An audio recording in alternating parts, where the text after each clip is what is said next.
Okay, so we've talked a little bit about the second fundamental theorem of calculus, and like I said, the big idea is that differentiation and integration are inverses. They undo each other. But like I also said in that video, the questions that you're going to be asked are kind of tricky. So these are actually all multiple choice questions. I took the multiple choice away, and I'm not going to give the multiple choice, but I am going to make sure that I'm saying the right things. Let me pull it up really quickly. Ugh. AP Classroom keeps deciding to sign me out after I'm gone for like 10 minutes. It's very frustrating. But okay, I have my notes pulled up. Okay, so this first one. This one, it gives us a lot of information. That's our clue that we actually don't need to do a lot of math for this question.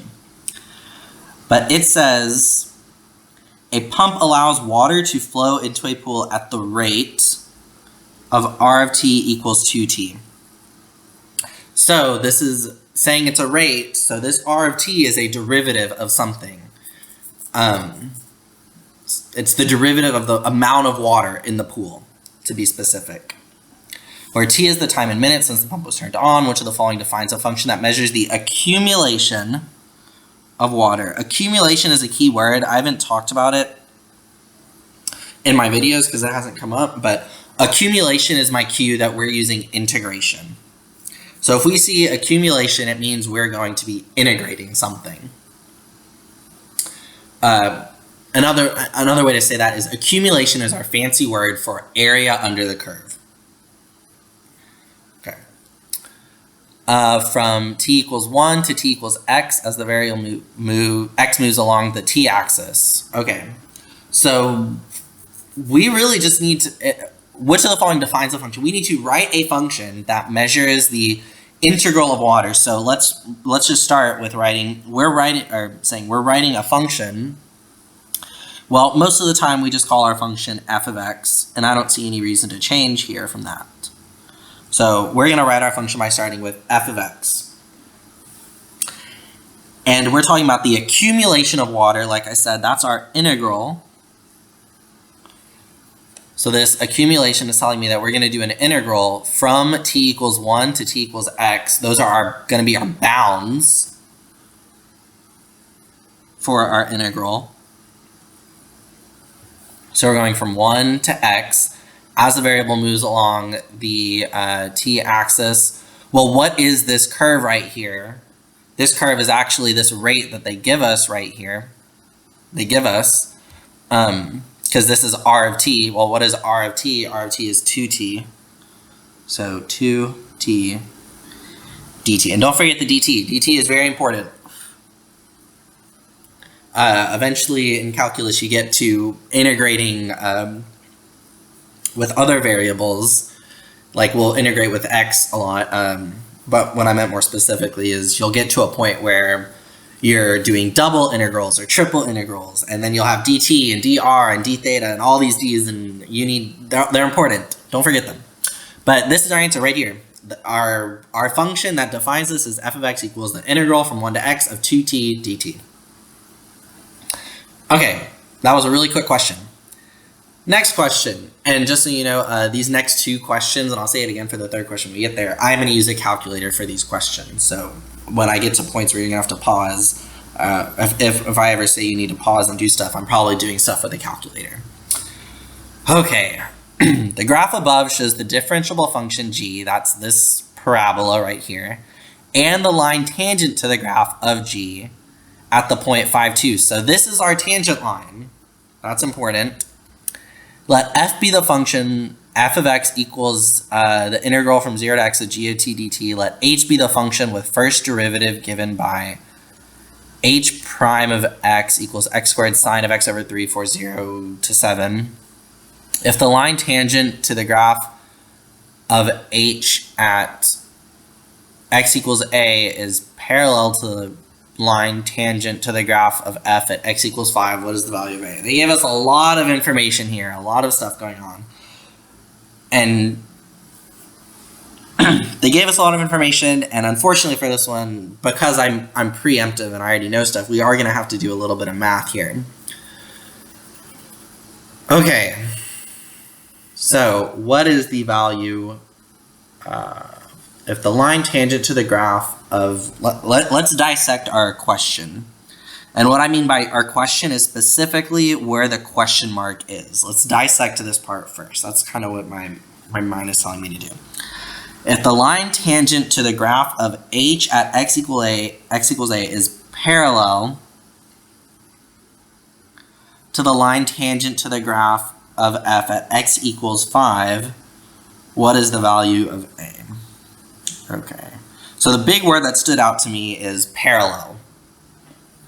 What does that mean if we're talking about lines? What is the relationship between parallel lines? Well, it means that their slope is the same. Okay, so the line tangent to the graph of h at x equals a is parallel. So that means that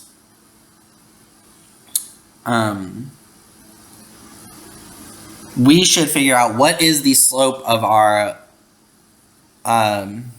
slope of f at x equals 5. Well, f is just a straight line. No, I'm sorry, we don't have what f is yet. This is our tangent line. F is this function here. What is the slope of our tangent line at 5? So we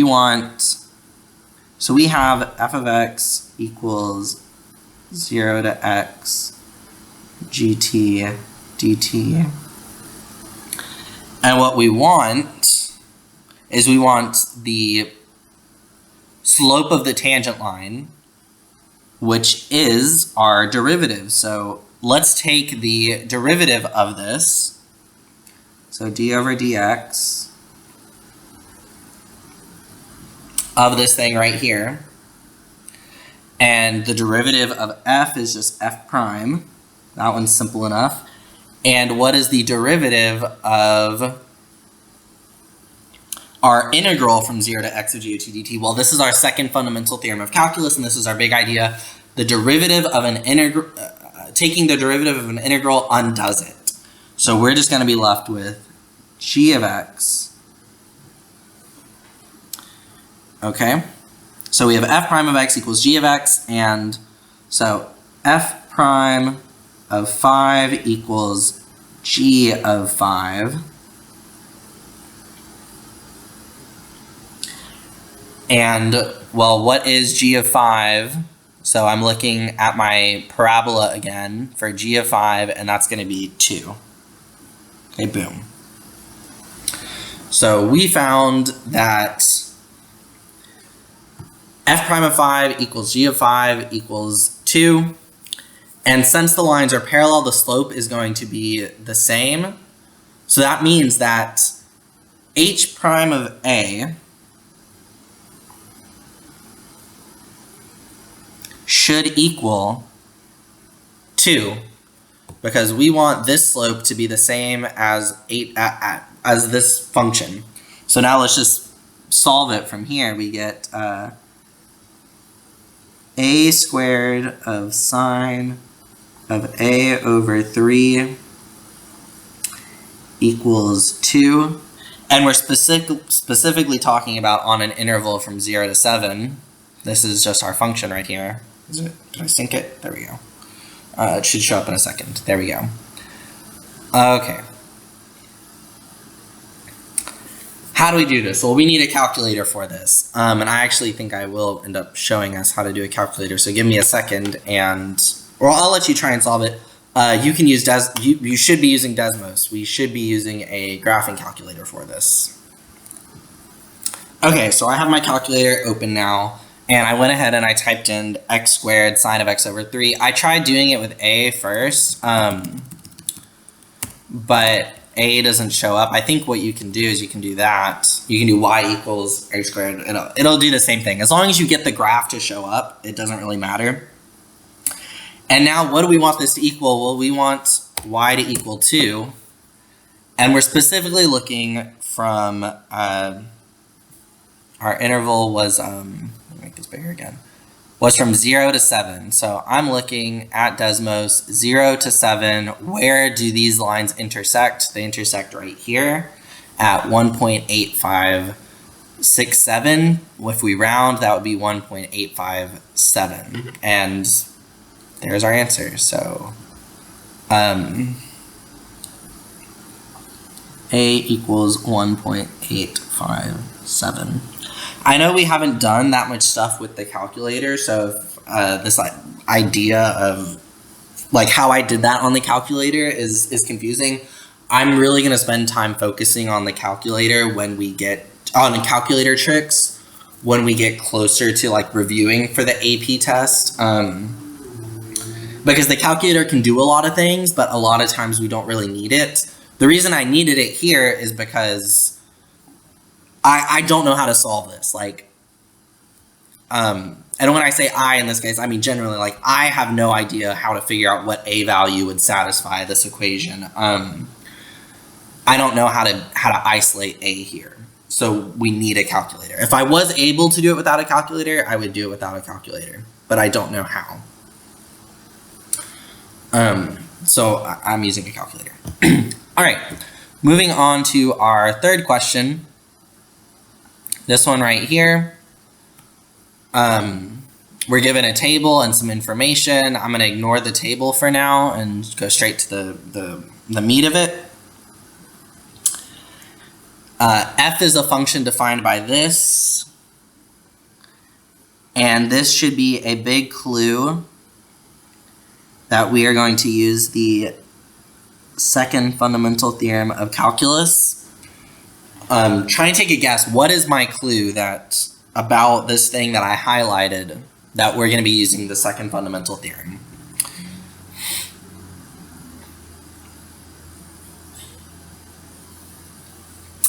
If you guess that we're using the second fundamental theorem because I have a function defined by an integral where a bound of integration is x, that would be exactly right. That is what my clue is.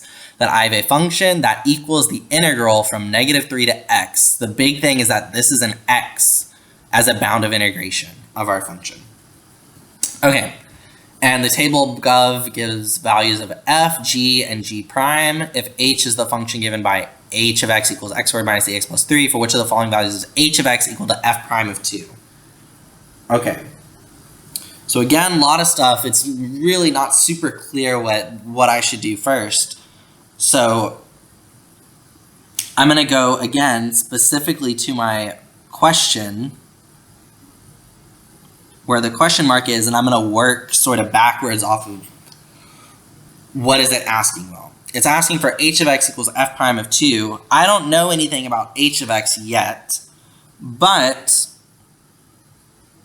well, I don't know anything about h of x, and I don't know anything about f prime of 2, but f prime of 2 looks more promising to me.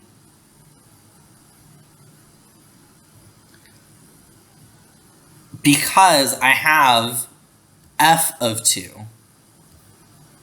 So since I have f of 2, that tells me I'm probably going to be able to find f prime of 2.